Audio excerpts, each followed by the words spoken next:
Bonjour à tous et bienvenue dans cette nouvelle capsule vidéo d'Hector dans laquelle vous découvrirez comment créer des attributs qui correspondent à des informations supplémentaires que vous pourrez ajouter sur votre inventaire et sur d'autres entités du logiciel. En d'autres mots, les attributs sont des champs personnalisables que vous pouvez créer et formater selon vos préférences. Pour y parvenir, vous devez accéder à la section Réglages du logiciel et ensuite cliquer sur Attributs. Notez bien que afin de pouvoir créer autant d'attributs que vous le souhaitez, vous devez minimalement avoir accès au forfait armure ainsi que le forfait château. Sinon, si vous êtes sur le forfait bouclier, vous serez limité à 3 attributs, 3 champs personnalisables maximum. Une fois sur la section attributs, vous pouvez cliquer sur Nouveau et vous allez pouvoir à ce moment-là créer votre champ personnalisable.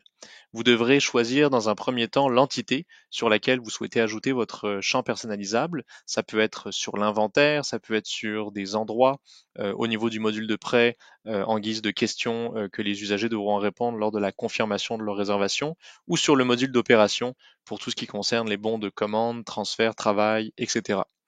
Dans notre exemple, nous allons choisir un attribut pour notre inventaire et on va l'appeler garantie. On va ensuite choisir d'attribuer cet attribut à toutes nos catégories d'inventaire et on va ensuite choisir le type d'attribut. Vous pouvez choisir un format texte, date, laps de temps, une liste avec un menu déroulant. Vous avez vraiment plusieurs options. Ici, on va choisir un laps de temps. L'avantage du laps de temps, c'est que vous pouvez décider quelle sera la date à utiliser. Par exemple, si je choisis une garantie de 1 an, le logiciel va déterminer une date de garantie qui va se baser à l'origine sur, par exemple, ma date d'acquisition. Donc vous pouvez choisir la date parmi la liste. Vous pouvez ensuite choisir si l'attribut doit être obligatoirement rempli, donc requis, et vous pouvez choisir si l'attribut est privé ou public. En cochant l'option privée, l'information que vous ajouterez sur l'inventaire ne pourra pas être visible sur le catalogue de réservation en ligne si jamais vous utilisez le module de prêt et que vous permettez la réservation par des utilisateurs. Si ce n'est pas un problème, vous pouvez laisser tel quel afin que l'information soit publique. Vous pouvez ensuite décider si vous souhaitez activer des alertes pour votre information.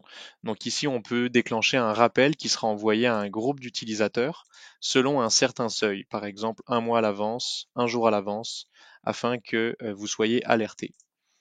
De plus, vous pouvez également afficher des alertes qui vont apparaître sur le tableau de bord lorsque vous vous connecterez au logiciel. Finalement, vous pouvez choisir une icône et finalement, vous pourrez sauvegarder. L'attribut créé va ensuite apparaître dans la liste parmi les autres champs personnalisables que vous aurez créés. Vous pourrez ensuite accéder à la fiche d'un actif afin de renseigner l'attribut qui aura été créé. Vous pouvez modifier l'actif. Ensuite, vous pourrez accéder à la section attributs et le champ garantie apparaîtra. Vous pourrez ensuite déterminer un laps de temps, par exemple 1 an, et ma date d'acquisition ici est le 17 août 2022.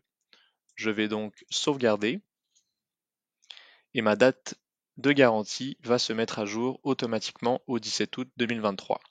Vous pouvez également avoir accès à cette information à partir de la liste de vos actifs. Une nouvelle colonne apparaîtra dans la grille et vous pourrez facilement filtrer afin d'avoir accès à l'information. Ici, vous avez tous les champs personnalisables qui auront été créés. Vous pourrez filtrer et exporter la liste en Excel. Voilà, j'espère que cette vidéo vous aura permis de mieux comprendre comment créer un attribut et n'hésitez pas si vous avez des questions. Au plaisir!